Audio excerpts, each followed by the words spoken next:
MURIC reacts to RCCG letter to Fayose on PDP candidate. The Muslim rights concern, MURIC, has reacted to the confirmation by the Redeemed Christian Church of God, RCCG, that the Ekiti PDP deputy governorship candidate, Deji Hundt, is a Christian. In a press release on Friday signed by its director and founder, the human rights organization stated that although Eleka's running mate, Mr. Deji Hundt was born into a Muslim family, he converted to Christianity long ago and he is now a member of the RCCG. MURIC said, "We have the proof. We have a copy of a letter addressed to Governor Adele Fayose thanking him for picking a member of the Christian denomination. This letter was printed on the letterhead of the Victory Chapel parish situated on Maya Ogundana Street, Magodo, Shangisha, Lagos. It was duly signed by the pastor of the parish, Fayose. There is nothing wrong with being a Christian or a Muslim. There is also nothing wrong with voting for a Christian or Muslim candidate. But it is most shameful and outrageously dishonorable to deceive the public by hiding under the canopy of one religion to gain access to a public post knowing fully well that you are not what you claim to be. It is preposterous, disgusting and repulsive. Can we trust such people with the people's mandate? Fayose has stolen the portion of Muslims in our common patrimony. It is an act of bad faith. It is dishonesty of the highest order. Nigerians can now see where Fayose is coming from and what he stands for.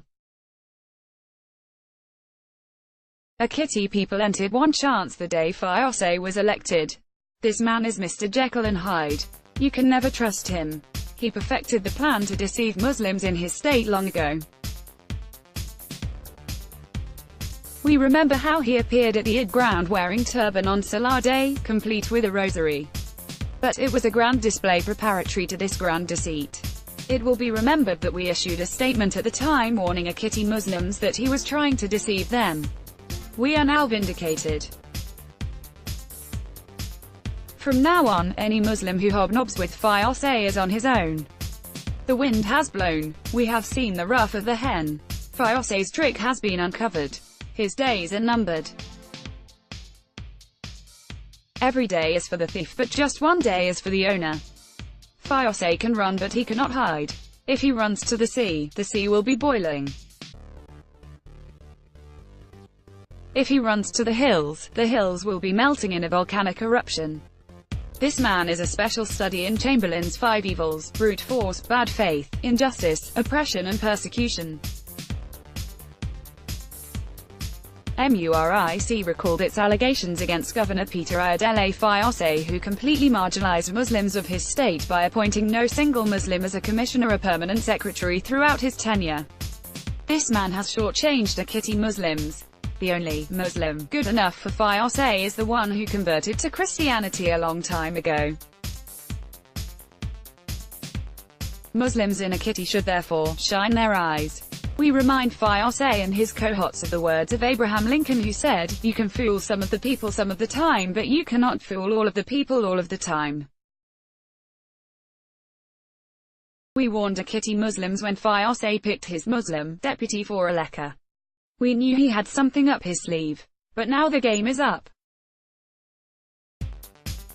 Finally, we charge Ekiti Muslims to remember the hadith of the Prophet, peace be upon him. The signs of a hypocrite are 3. He lies when he speaks, he reneges when he makes a pledge, and he betrays when people trust him. We must equally remember the words of Randall Terry: "Fool me once, shame on you, but fool me a second time, shame on me." Fayose fooled you with his turban on Salah Day. He is trying to fool you a second time with Eleka's deputy, whom he presented to you as a Muslim and you rejoiced. Will you allow him to fool you this second time? We leave you with another hadith of the Prophet, PBUH: wisdom is the property of Muslims. We affirm that the freedom to choose folly is cheap. The will to be on the side of wisdom is worth a king's ransom, the group added.